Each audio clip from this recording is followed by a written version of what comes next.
रायसेन जिला के तहसील बेगमगंज अंतर्गत ग्राम भैंसा में 7 दिवसीय श्रीमद् भागवत कथा के चतुर्दिवस बड़े ही हर्षोल्लास के साथ उपस्थित सभी भक्तों ने श्री कृष्ण जन्मोत्सव मनाया।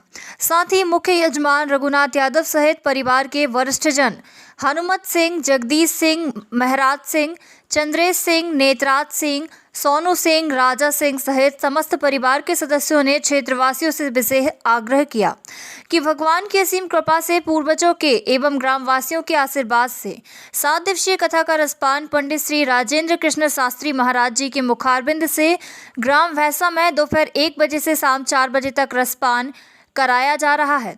श्रीमद् भागवत कथा के चतुर्थ दिवस में उपस्थित हुए भक्तों में जेके न्यूज़ एवं न्यूज़ 99 से जिला ब्यूरो सागर पंडित, अमित धंधेरिया, राजेंद्र सिंह तोमर, बेगमगंज राजा दिग्विजय सिंह, रमेश सदर सहित सुंदर पटेल गुलवाड़ा, हमीर पटेल घोगरी, तखत सिंह यादव, श्यामलाल यादव, कल्याण यादव, रामकृष्ण यादव, केवलारी सहित सैकड़ों ग्रामीणों से हजारों की संख्या में माताएं बहनें भक्तों की भीड़ उमड़ रही थी।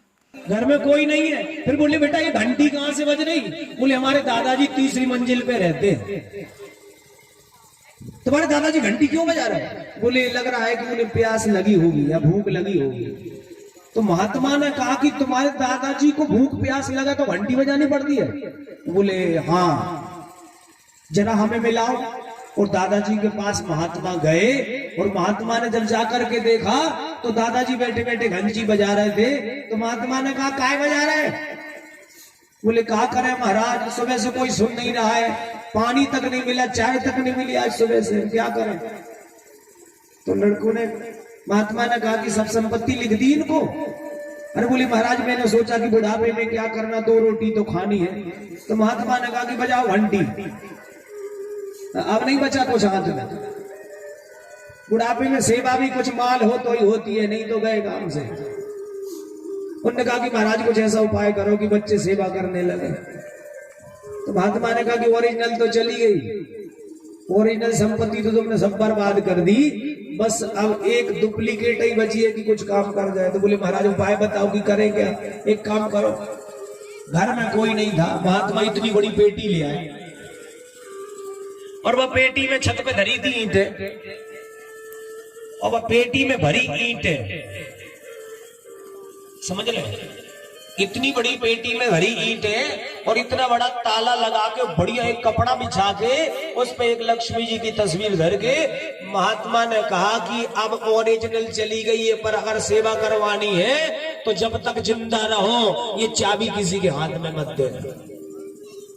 बोले बस महाराज, बस एक मंत्र अगर अपना लोगे तो बुढ़ापा सुधर जाएगा।